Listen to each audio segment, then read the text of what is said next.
बाहेर काय सांगण्यात आलेलं होतं तुम्हाला? प्रचंड गर्दी आहे. अजूनही 1-2 किलोमीटर पर्यंत लोक बाहेर उभे आहेत. प्रचंड गर्दी असल्यामुळे लोकांना आत घुसायला जागा नाही. इतका मोठ्या प्रमाणात मराठी लोकांनी एकजूट दाखवून आज या मेळाव्याला उपस्थिती दाखवलेली आहे. राज ठाकरे देखील निघालेले आहेत. काय वाटतं आज काय एक या ठिकाणी संबोधित करतील महाराष्ट्रप्रेमी म्हणून काय सांगाल? नक्कीच जे महाराष्ट्राला अपेक्षित आहे तेच राजसाहेब बोलतील आणि महाराष्ट्राच्या मनातली जी खदखद आहे ती आज राजसाहेबांच्या माध्यमातून बाहेर येईल आणि मराठी माणसाला एक नवीन दिशा आजच्या दिवसापासून मिळणार आहे. नक्कीच आपण पाहिलं या ठिकाणी सर्व महाराष्ट्र सैनिक आहेत ते या ठिकाणी आहे ते आलेले होते आणि त्यांना गेट बाहेर थांबवण्यात आलेलं होतं आणि आता या मराठी सर्व प्रेमींना आहे ते आतमध्ये सोडण्यात आलेलं आहे.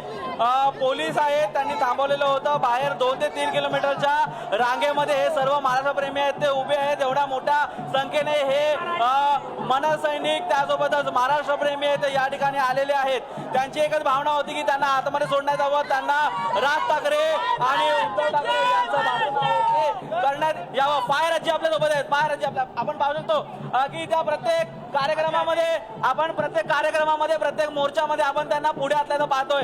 आज काय झालेलं होतं? गेट बाहेर काय का म्हणून थांबवण्यात आलेलं होतं?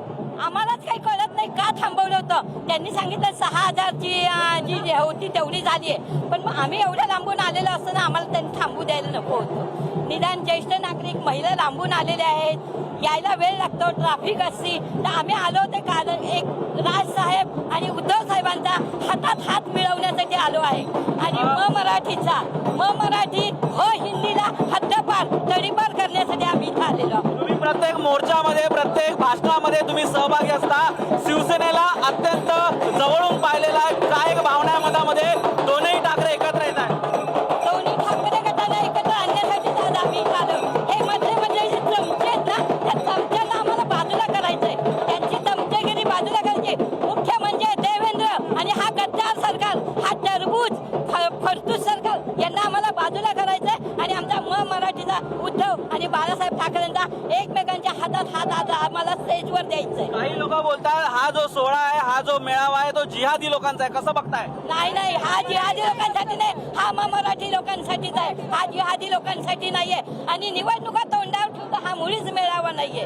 हा फक्त मराठी माणसाला एकत्र आणण्यासाठीचा हा मेळावा आहे. वाटतं फक्त मराठीसाठी नाही तर भविष्यात प्रत्येक गोष्टीसाठी या दोन्ही भावांनी एकत्रित राहावं का आणि त्यामुळेच विकास होईल का? राहायलाच पाहिजे. विकास होणार मग महाराष्ट्राचा मराठी मुंबई एकत्र होण्याला हाच पर्याय आहे आणि आमचा पूर्ण पब्लिकचा त्यांना पूर्ण पाठिंबा आहे. नक्कीच आपण पाहू शकतो या ठिकाणी आहे ते सर्व मराठी प्रेमी आलेले आहेत. काय झालेलं होतं बाहेर? काय म्हणून थांबवण्यात आलेलं होतं? आज हा मराठी बांधवांचा सागर उसळलेला आहे. आज हा संयुक्त महाराष्ट्र चळवळीची आज आठवण होत आहे आणि ह्या मुंबईमध्ये आज जो अन्याय चाललाय मराठी माणसांवरती आणि ज्या भाषिकांचं जे लादले जाते सक्तीचं, त्या विरोधात आज हा मेळावा होतोय. आज सर्व मराठी बांधव एकटावलेत. आज हे ठाकरे दोन्ही बंधू एकत्र आल्यामुळे आज ह्या मुंबईमध्ये पूर्ण महाराष्ट्रामध्ये याचा जल्लोषाने साजरा करत आहे मराठी माणूस.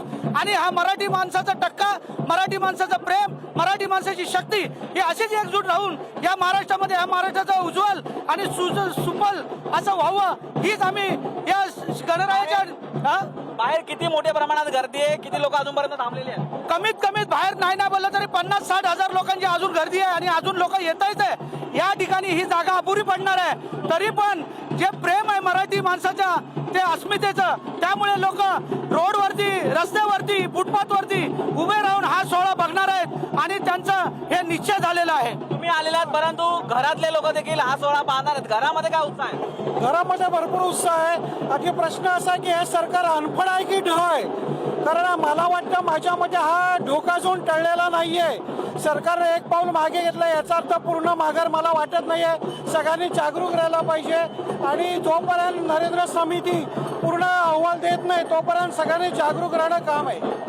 आपण पाहिलं तर ही संपूर्णमध्ये जागरूक होण्याचं काम असल्याचं देखील या ठिकाणी सांगण्यात येतं. आता सर्व जे महाराष्ट्र प्रेमी आहेत त्यांना आतमध्ये सोडण्यात आलेलं आहे आणि पुढची जी गर्दी आहे त्या गर्दीसाठी यांना या ठिकाणी थांबवण्यात येत आहे.